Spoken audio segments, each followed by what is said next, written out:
Abrir la palabra, hermanos, en Lucas 1, 1 al 4.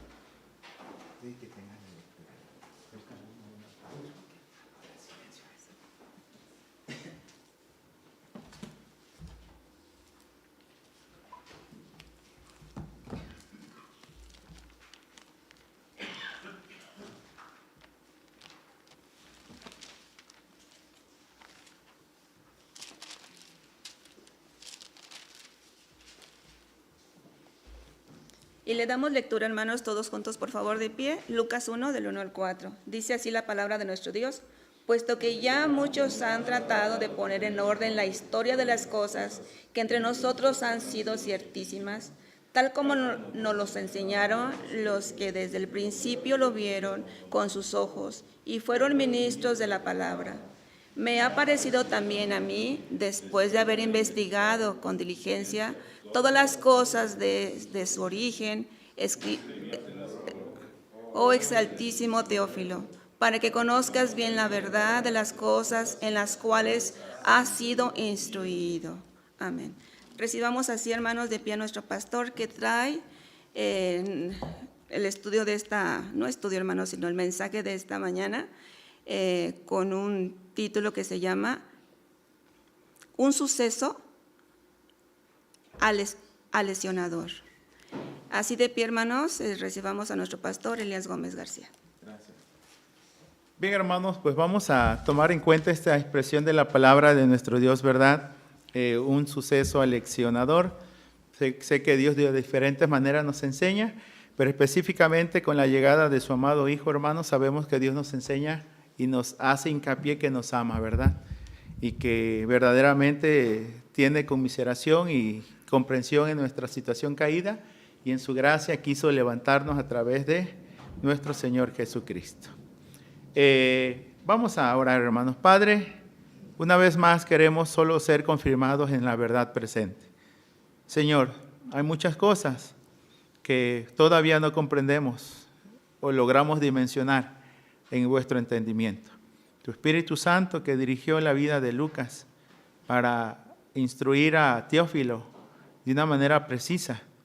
Deseamos, Padre, también que estar inmersos en ese proceso, para que cada vez nuestro entendimiento se vaya ensanchando, podamos dimensionar la grandeza, la anchura, la longitud y la profundidad del amor de Cristo para con cada uno de nosotros. Habla vuestras vidas y ayúdanos, Señor. Danos la fortaleza física, ese despertamiento espiritual, esa apertura de los ojos de vuestro entendimiento, para que no pasemos por alto ningún detalle de las grandezas y proezas que tú ya has estado y has venido haciendo.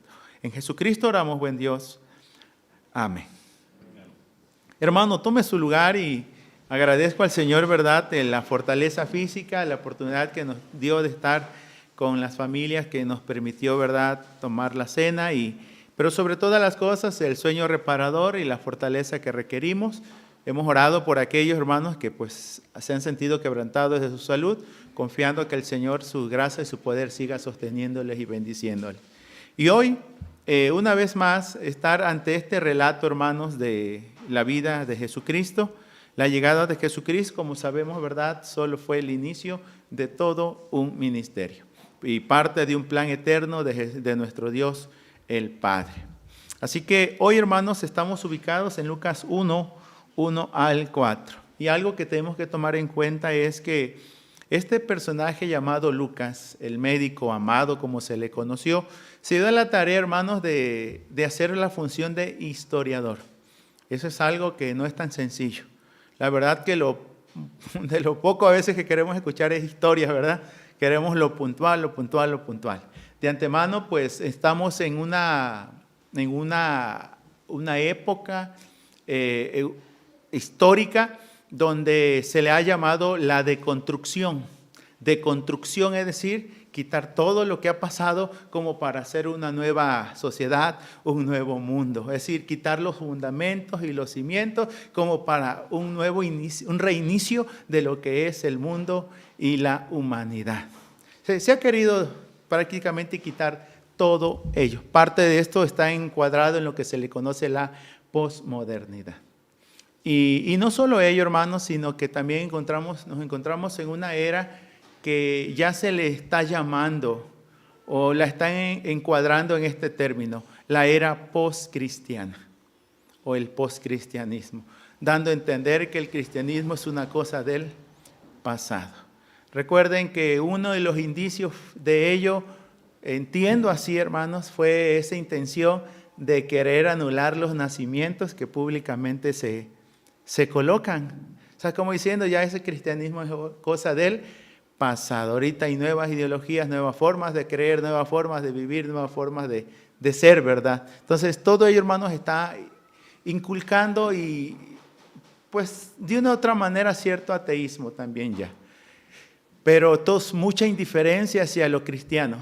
La verdad que es todas las ideologías, de muchas ideologías que están emergiendo, van en contra de la cultura cristiana. Específicamente el derrocamiento de la misma, ¿verdad? Recuerden que algunos dicen, de religión mejor ni hablemos, ¿verdad? Hablemos de otra cosa menos de esta situación. Pero hoy, hermanos, que nosotros nos centramos, nos ubicamos, somos conscientes que Cristo es el centro de la historia, el antes y el después se dio con la venida de nuestro Señor y Salvador Jesucristo. Y bueno, hay muchas maneras de decirlo y de saberlo, pero en este caso tenemos un evangelio que es el Evangelio según San Lucas, quien se dio a la tarea, hermanos, de precisarnos como él nos los describe y narra aquí, ¿verdad?, en su evangelio, en una dedicatoria o un prólogo que se le llama a este libro que es el Evangelio según San Lucas. Me llamó la atención, visitaba a alguien de la congregación en estos días y me dice, fíjese, pastor, que yo estuve siguiendo durante estos 24 días, estuve siguiendo la lectura del Evangelio según San Lucas. Alguien me orientó y dijo, bueno, lo visité hace 3 días, decía, el sábado voy a terminar el capítulo 24 de Lucas. Entonces, porque me dijeron que es la preparación para el 25. Y me llamó la atención. O sea, no había tomado en cuenta ese proceso de leer el Evangelio de San Lucas desde diciembre 1 hasta diciembre 24. Y le digo, hermanos, de eso voy a hablar el domingo prácticamente, ¿no? Del Evangelio según San Lucas, hermanos. Y nos situamos entonces en este Evangelio, que es por demás interesante, de los más, podemos decirle, sistematizado. Marcos, hermanos, son 16 capítulos, pero Marcos su dinámica te va contando la historia tras historia, ¿sí? Pero Lucas se va deteniendo en episodios, en sucesos, en hechos. Y abarca, hermanos, desde la concepción o el nacimiento hasta la ascensión de nuestro Señor y Salvador Jesucristo.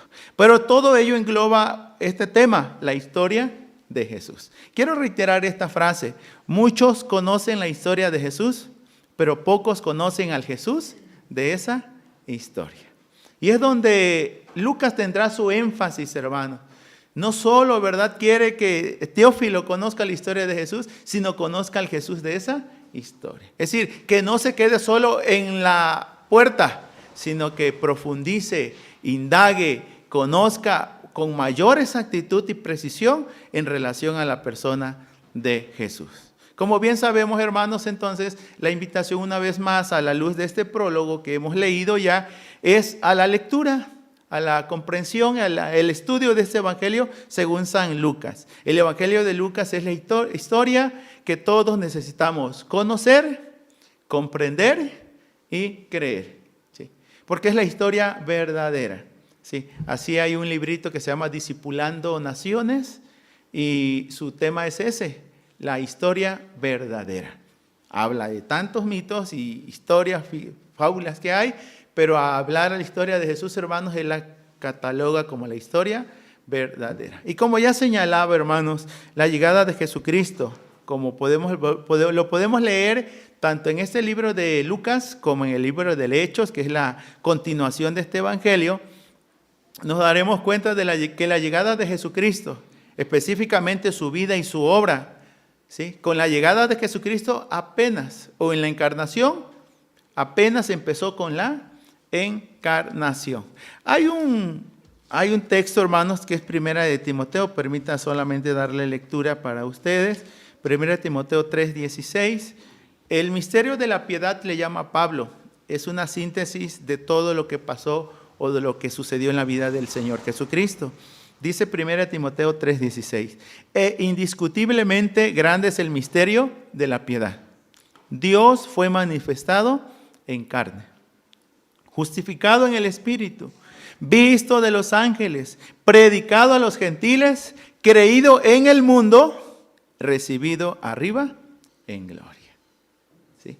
Desde su encarnación hasta su ascensión y entronización allá a la diestra del Padre, hermanos. Y pues con ese sentir es acercarnos a este tema, a este texto, hermanos, porque una vez más reiteraremos este suceso, el nacimiento del Señor Jesucristo, y lo tendremos, hermanos, como un suceso aleccionador. ¿Sí? Hay mucho que decir al respecto. Quiero ubicarme un poquito en este pasaje, pero también instar, hermanos, en este proceso de catequesis, ¿sí? En este proceso de instructivo en la vida de cada creyente, ¿sí? Como Iglesia Nacional somos conscientes que entramos en un proceso de catecumenado o catecúmeno, donde se nos dan los principios, las bases, pues el esquema, hermanos, doctrinal, confesional o denominacional que seguimos como Iglesia Nacional Presbiteriana. Pero hemos de entender, hermanos, que no lo es todo. Apenas el inicio. Es deber nuestro, ¿verdad?, seguir creciendo en la gracia y en el conocimiento de nuestro Señor y Salvador Jesucristo. Hay muchos catecismos, hay muchas confesiones, hay mucha literatura, hermanos, pero sobre todo 66 libros que nos van a llevar un buen tiempo, hermanos, para poder asimilarlos. Ha habido personas que año con año leen la Biblia mínimo una vez al año. Y en la edad que tienen, hermanos, yo creo que, ¿verdad?, deberían ser expertos, pero dicen ellos, hermanos, no lo sabemos todavía todo. Cada vez que leemos la Biblia, descubrimos o redescubrimos cosas. Creo que a todos nos pasa.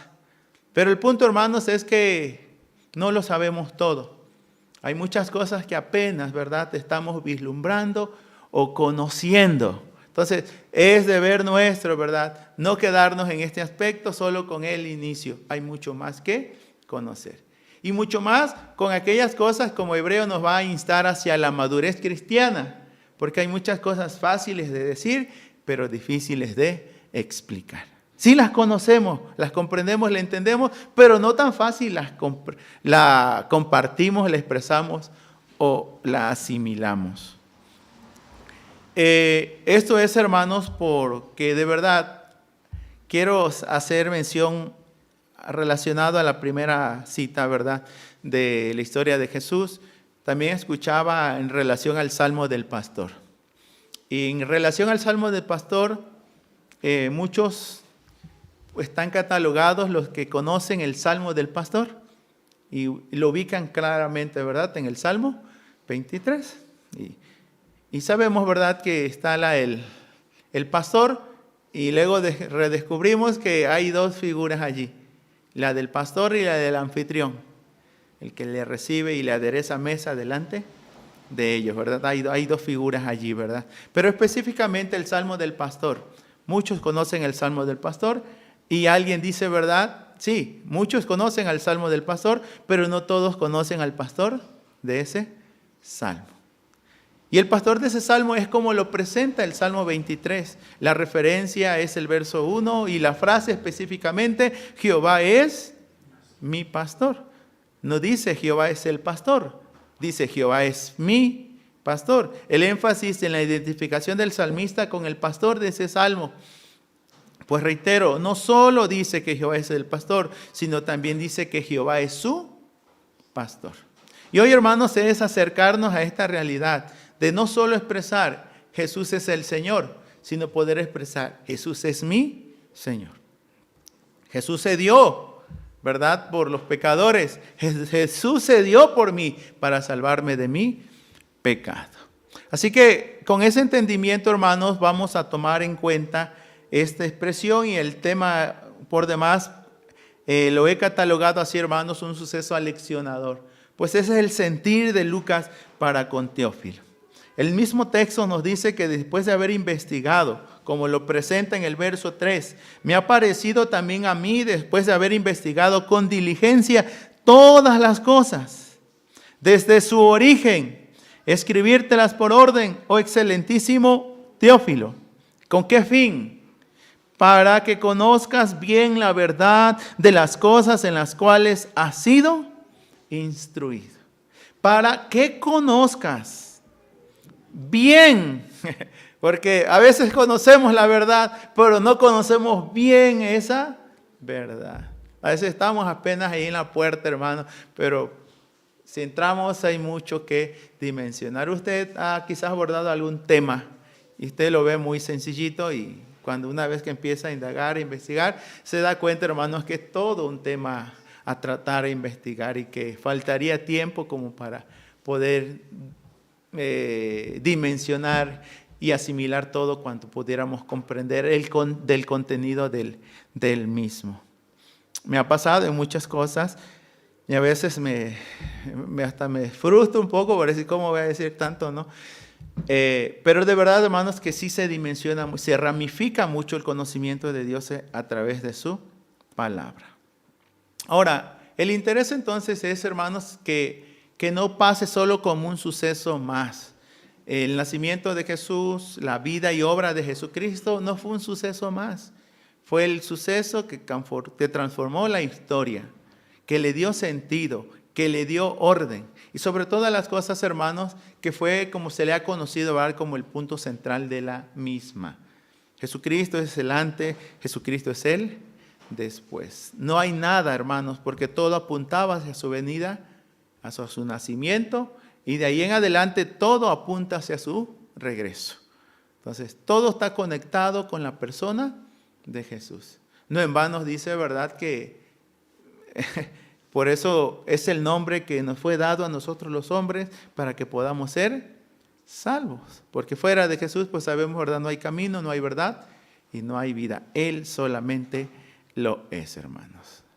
El interés entonces de este evangelio, hermanos, es que Teófilo como tal, ¿verdad?, conozca bien la verdad de las cosas en las cuales ha sido instruido.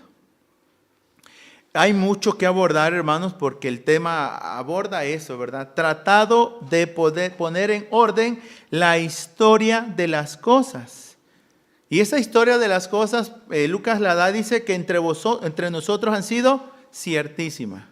Y no solo sucedieron, también se transmitieron. Verso 2, tal como nos los enseñaron, lo que desde el principio lo vieron con sus ojos. La comunicaron, dice, y fueron ministros de la palabra. Entonces, no está iniciando de cero. Algo, hermanos, que se dice de Lucas es que Lucas es muy honesto y en ese aspecto y humilde, porque él no se considera o se cataloga como un testigo ocular, sino como alguien que recibió la tradición cristiana. Pero en sus capacidades que Dios le dio y por impulso del Espíritu Santo, que se entiende en el verso número 3, me ha parecido también a mí.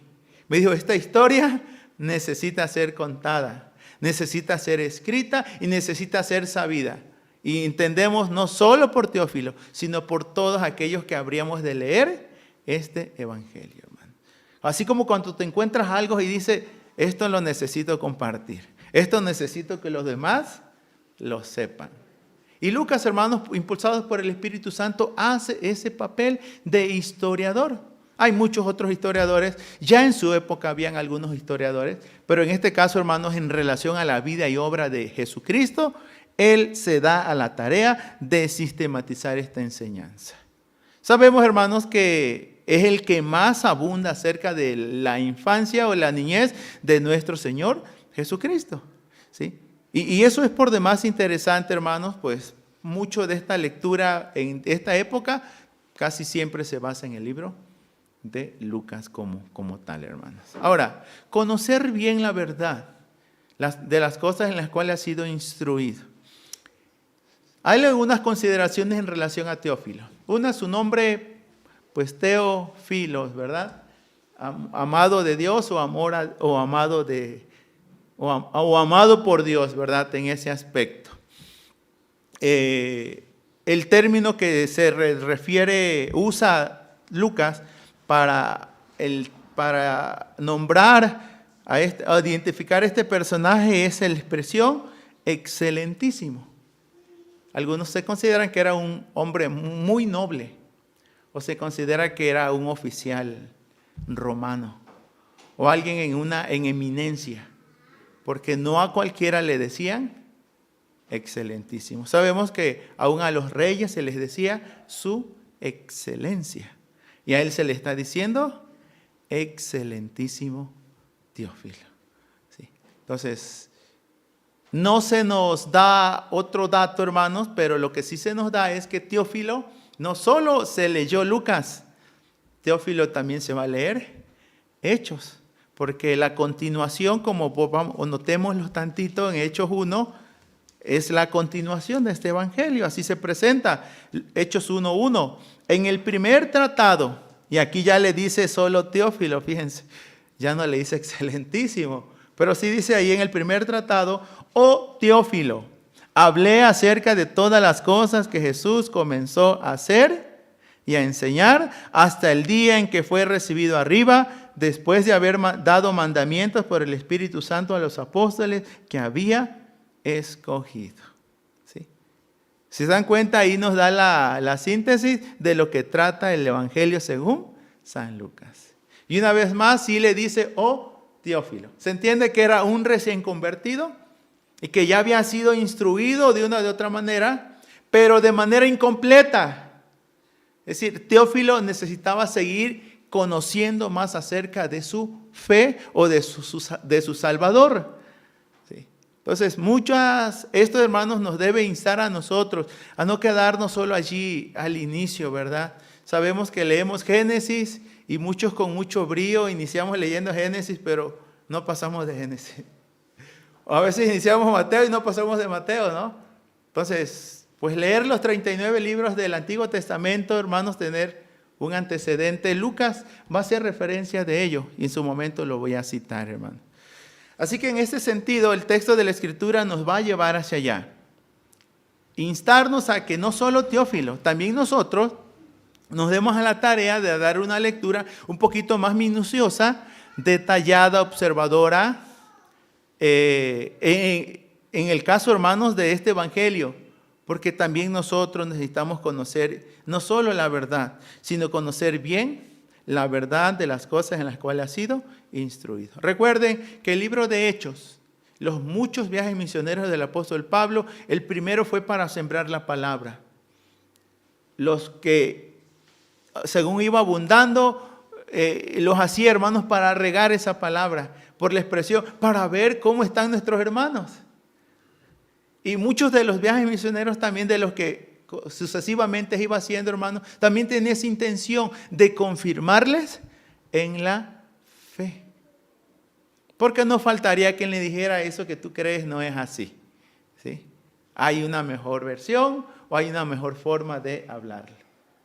Como a mí me llamó la atención cuando vi una imagen de Jesucristo en América. ¿Sí? Y aunado a eso, dicen, está el otro testamento de nuestro Señor y Salvador, Jesucristo. ¿Sí? Entonces, sabemos que esa es una literatura y una imagen que usan, bueno, los santos de los últimos tiempos, ¿verdad? Aludiendo a la persona de Jesús. Pero de los cuales, hermanos, no tenemos un dato así certero que haya otro testamento, ¿no?, de nuestro Señor Jesucristo como tal, hermano. El interés entonces, hermanos, es que ante tantas situaciones, ideologías, pensamientos y esta expresión, muchos han tratado de poner en orden la historia. Se entiende que a estas alturas, hermanos, ya habían otros escritos circulando. ¿Sí? Muchos de ellos no calificaron como escritura. Solo quedaron como apócrifos, se les llama, sin inspiración. ¿Sí? Deuterocanónico se le llama en muchas de Biblias católicas romanas, ¿verdad? Y ahí están, pero no han figurado como literatura o como escritura inspirada como tal, ¿verdad? Entonces, las que tenemos se entiende que se nos las están dando como ciertas, como verdaderas y como respaldadas y autorizadas. Por ello formaron parte de lo que hoy se le llama el canon bíblico o el canon del Nuevo Testamento, que son los libros respaldados por la misma iglesia, por los conocedores, por quienes estuvieron prácticamente, la Biblia le dice, los que lo vieron con sus ojos y fueron ministros de la palabra.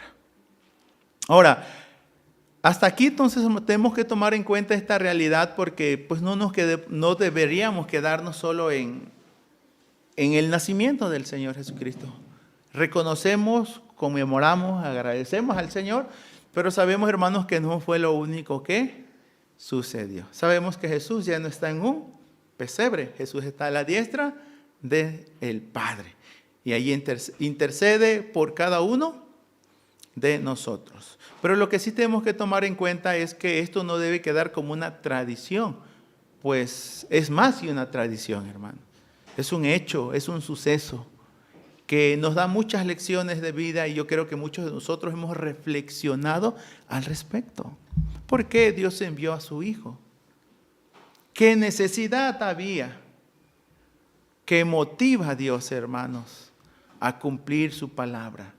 De que había empeñado que de David, de su descendencia, levantaría a un rey. Entonces, todo este proceso se ha estado dando y se le da final cumplimiento. Ahora, al igual que Teófilo, hermanos, no era el único que necesitaba ser confirmado en la verdad presente.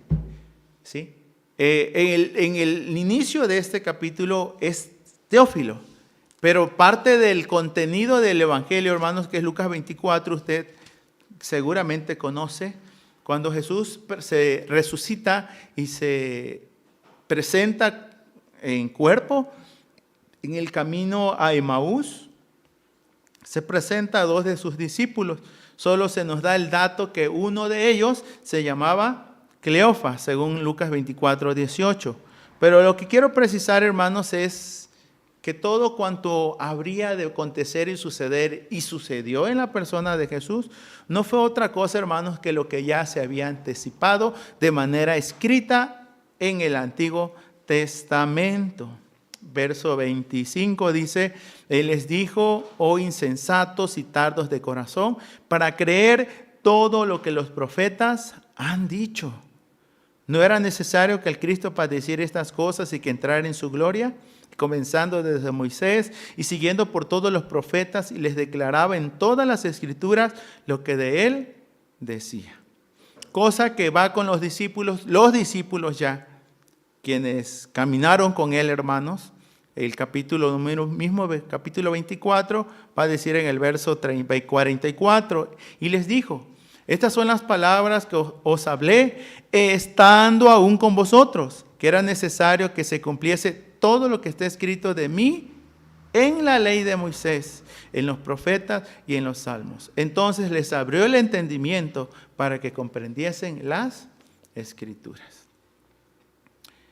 ¿Y por qué es importante seguir esta tarea, hermanos, de seguir instruyéndonos o siendo instruidos? ¿Sí? Porque hay cosas que no logramos de primera instancia dimensionar. Les abrió el entendimiento. ¿Cuántas veces leemos la Biblia y decimos: no la entiendo? Entonces, ¿cuál es la clave allí? Cerrarla y decir: esto no es para mí. O leer y releer hasta comprender.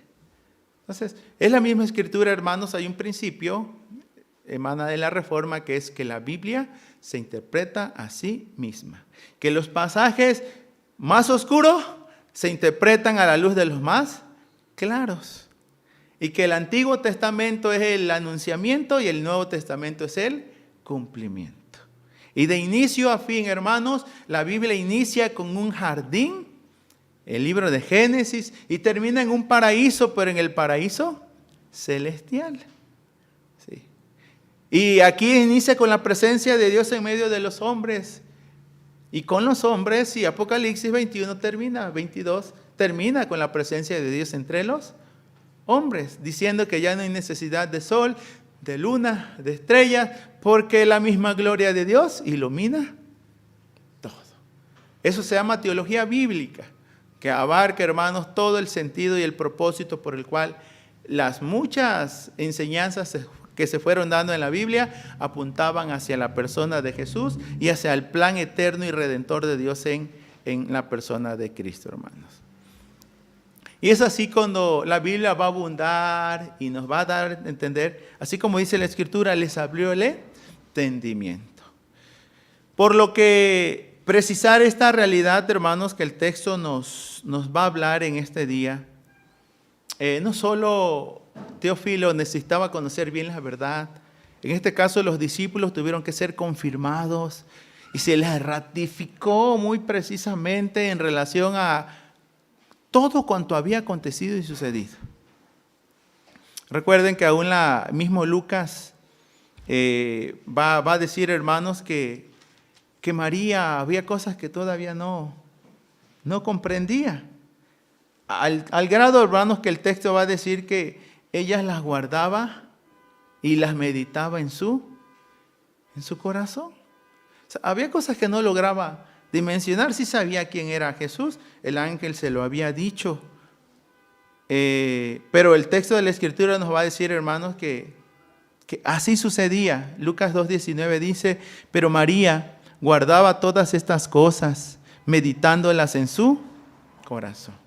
¿Cuántas cosas tenemos que guardar, hermanos, y estar meditando para que se puedan quedar? Somos conscientes que los estudiosos han dicho que hay dos maneras de entender la memoria. Y la memoria la podemos entender a corto plazo y la memoria a largo plazo.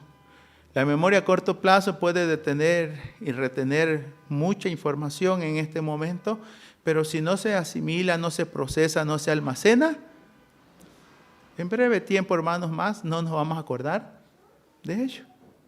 ¿Sí? Pero la memoria a largo plazo es aquella que retiene, que asimila, que almacena, que registra. Y los estudiosos dicen que crea ramificaciones cerebrales al grado, hermanos, que esa información se queda. Y bien dice que lo que bien se aprende, nunca se olvida. Pero lo que bien no se aprende, al rato no sabemos ni dónde está. Bueno, sucede en la vida. Yo dije que aquí la había dejado y a dónde está, ¿verdad?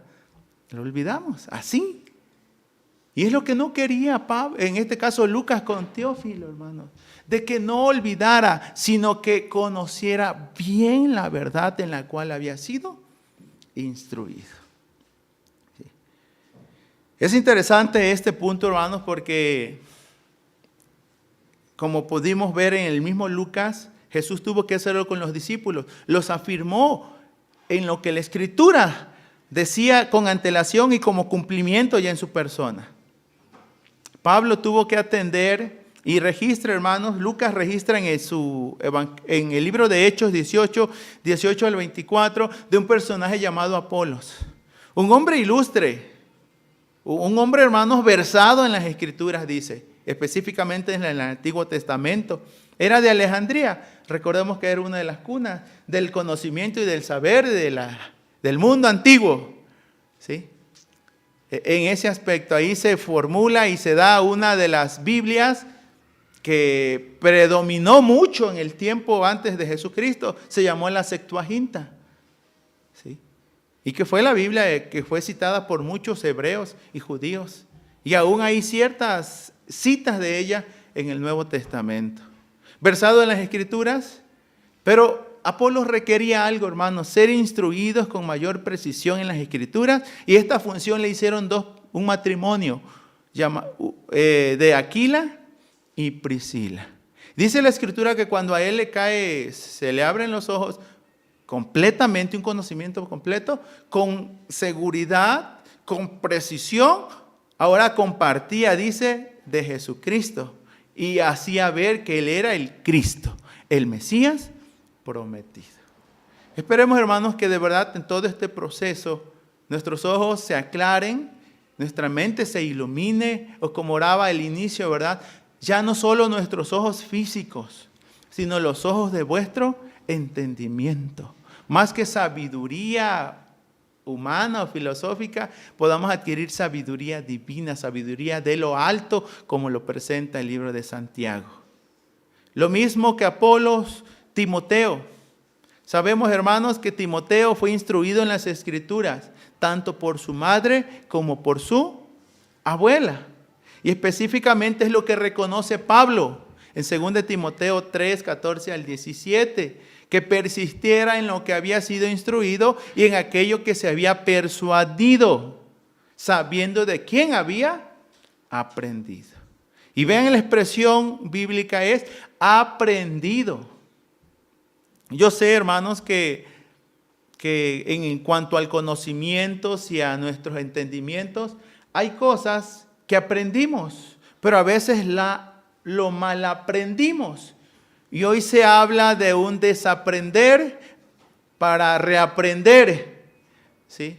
Porque hay cosas que se tienen que evaluar si verdaderamente son así, o yo la entendí mal, o creí que eran así. Entonces, todo ese proceso lógico y en cuanto al conocimiento, hermano, se tiene que dar, ¿sí?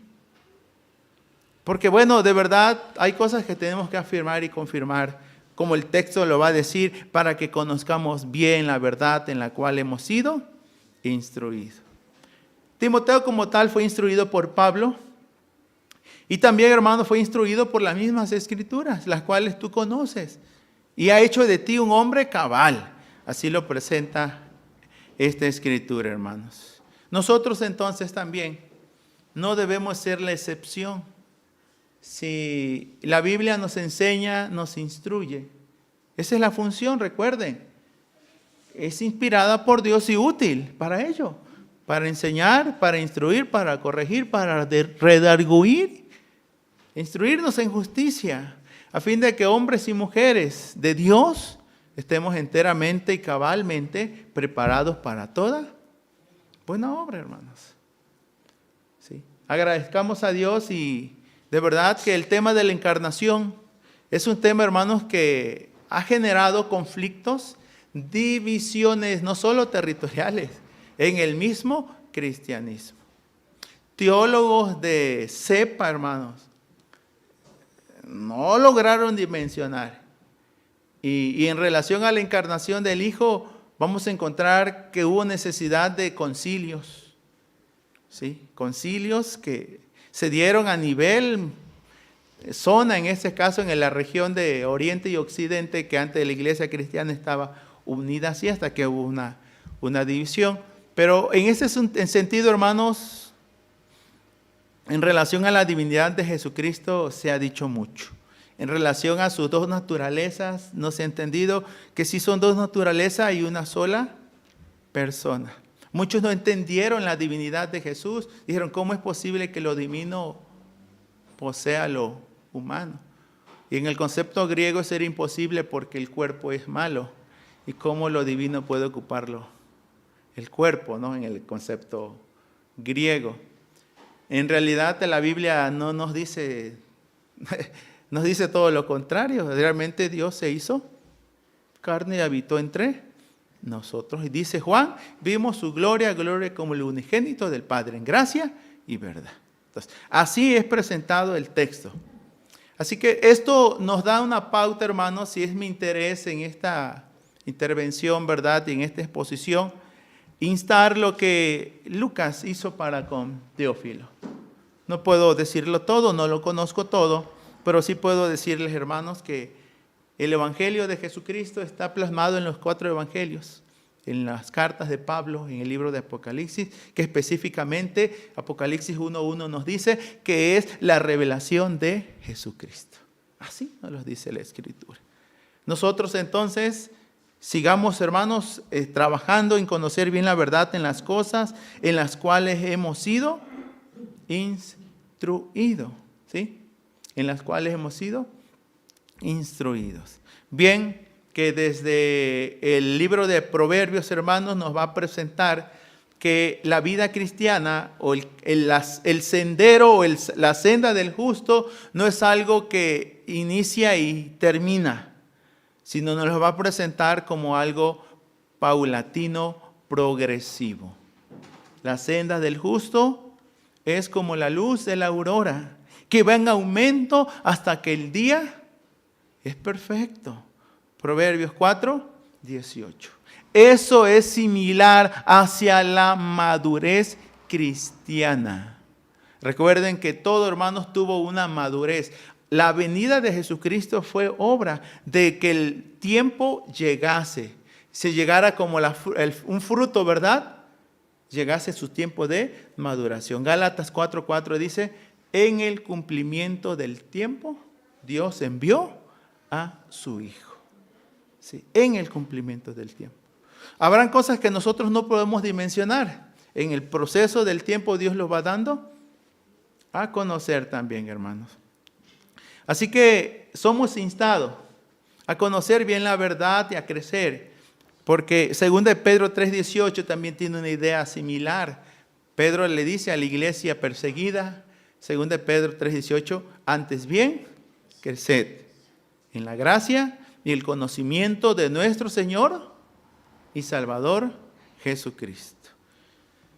¿Y por qué crecer en el conocimiento? ¿Por qué crecer en la gracia? ¿Por qué conocer bien la verdad? Desde el libro de Génesis 3, sabemos, hermanos, que la mentira, el engañador, el padre de mentira, engañó a nuestros primeros padres. Génesis 3 nos habla que eso fue la caída en pecado, con que Dios os ha dicho. ¿Sí? Dios no le ha dicho la verdad completa. Permítame decírsela como es. Lo cual cataloga Pablo en 2 Corintios 11:3, lo cataloga como mentira, diciendo de esta manera. 2 Corintios 11:3, voy a leerlo mejor de manera textual. Pero temo que como la serpiente con su astucia engañó a Eva, vuestros sentidos sean de alguna manera extraviados de la sincera fidelidad a Cristo. ¿Sí? Señala, la serpiente, bueno, sabemos la serpiente, con astucia engañó a Eva. ¿Sí? ¿Quién es esa serpiente? Bueno, 2 Corintios, hermanos, nos va a decir, ¿verdad?, que no ignoramos las maquinaciones del enemigo. En este caso, que es el enemigo de vuestras almas. ¿Sí? Así que temo que como la serpiente con su astucia, podemos ser vulnerables a ser engañados. Y esto, hermanos, va a frenar, de una o de otra manera, frenaría el crecimiento de la verdad cristiana, la cual hoy vemos, hermanos, que si se sigue dejando de predicar y dar a conocer quién es Cristo, pues sabemos en la condición y la decadencia moral y espiritual en la cual nuestra sociedad está cayendo, o languidece prácticamente en este tiempo, hermanos. ¿Sí? Ayer señalaba el pensamiento de que hay navidades sin Jesús. Probablemente porque se tiene de todo, pero no se tiene a Jesús, ¿verdad? Entonces, a este grado, entonces, somos instados a conocer bien la verdad para poder repeler, para poder evadir y para poder contrarrestar el error y la mentira. ¿Sí? Porque se nos va a decir, esto es así y no así. Judas 3 nos va a decir lo siguiente. Amados, por la gran solicitud que tenía de escribiros acerca de nuestra común salvación, me ha sido necesario escribiros exhortándoos que contendáis ardientemente por la fe que ha sido una vez dada a los santos. Sí. Que contendáis ardientemente por la fe que ha sido una vez dada a los santos. Sí. No va a ser fácil, hermanos. Y habrán temas calurosos. Pero cuando es necesario, sé que la verdad habla por sí misma. Pero en algún momento hay que hacer ciertas puntualizaciones, ciertas aclaraciones. ¿Sí? Que Dios nos ayude en ese proceso y en ese entendimiento. Pero también, hermanos, sepamos y entendamos, ¿verdad?, que no lo sabemos todo. Pero sí estamos aprendiendo y queremos crecer en ese conocimiento. Confiamos, ¿verdad?, que el Señor va a ir aclarando cada vez más nuestra mente, nuestro entendimiento, abriendo nuestros ojos para que podamos conocer bien la verdad presente en la cual hemos sido instruidos. Las nuevas generaciones requieren, hermanos. Aún esperemos, ¿verdad?, que como en el caso de pastor, en el caso de educación y toda la labor que tenemos que hacer para instruir e enseñar a la iglesia, pues podamos alcanzar estos objetivos, hermanos, de que conozcan bien la verdad en la cual han sido instruidos. Para eso le instamos a que se dé la oportunidad de participar en 2 momentos que como iglesia tenemos ya establecido. Los domingos, 10 de la mañana, tenemos el Instituto de Formación Cristiana. Y déjenme decirles, hermanos, que no solo los adultos, los jóvenes, adolescentes y mucho más los niños necesitan ser instruidos en la verdad presente. No priven a sus hijos, insten porque sus padres, ahora sí que sus hijos traigan a sus nietos y que ellos mismos vengan a ser instruidos. Y pues vamos a procurar, hermanos, a retomar los miércoles pues la oración y parte de una reflexión de la palabra, pensando también en aquellos que no pueden venir los domingos, pero si pueden venir los miércoles, hermanos, también los miércoles de oración y de reflexión de la palabra, le instamos a que también se dé cita. Hay jóvenes, recuerden, está la Sociedad de Esfuerzo Cristiano Maranata. Hay un espacio allí para meditar y reflexionar juntos, aprender, integrarse como jóvenes, adolescentes. Pero hermanas también en la fe. Está la Sociedad Femenil, los miércoles, seguirá siendo a las 5 de la tarde. Ahí se medita, se estudia en la Escritura, se reflexiona, y pues es un espacio propicio, hermanos, para crecer en la gracia y en el conocimiento del Señor Jesucristo. Y así esperemos, ¿verdad?, que en el paso habrán la semana del hogar cristiano, habrá la semana del esfuerzo cristiano, o el mes del esfuerzo cristiano en febrero, el mes del hogar cristiano en mayo. Procuremos que no se nos pase el mes de la Biblia, que es agosto, y el mes de la Reforma, que es en octubre, ¿verdad? Y aprovechemos esos espacios que están allí diseñados ya para optimizarlos, hermanos, pero bueno, si los inmediatos a quienes deseamos alcanzar, pues es a la iglesia misma. Pero que la iglesia se siga dispersando y diseminando, hermanos, para que con mensaje de Jesucristo sea dado a conocer, pues, hasta donde más sea posible en este municipio, en este estado. Como muchos lo hicieron acá, hermanos, al oriente del estado, que es Zitácuaro y toda esa zona, por donde entró el Evangelio del Señor, pues nos alcanzó y pues ha ido avanzando muy paulatinamente, muy lentamente, hermanos. Pero pues sabemos que sí hay evangelio ya aquí en Michoacán. Dios nos ayude en esta noble labor, en esta noble tarea. Y de verdad, hermanos, que las muchas lecciones que de la palabra han emanado no queden allí en el olvido, sino que verdaderamente nos informen, nos formen y nos transformen. Y que en todo esto Cristo sea glorificado.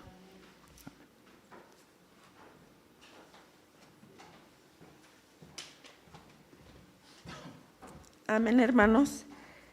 Sigamos alabando el nombre de nuestro Dios. Dice la palabra del Señor en el Salmo 145, los primeros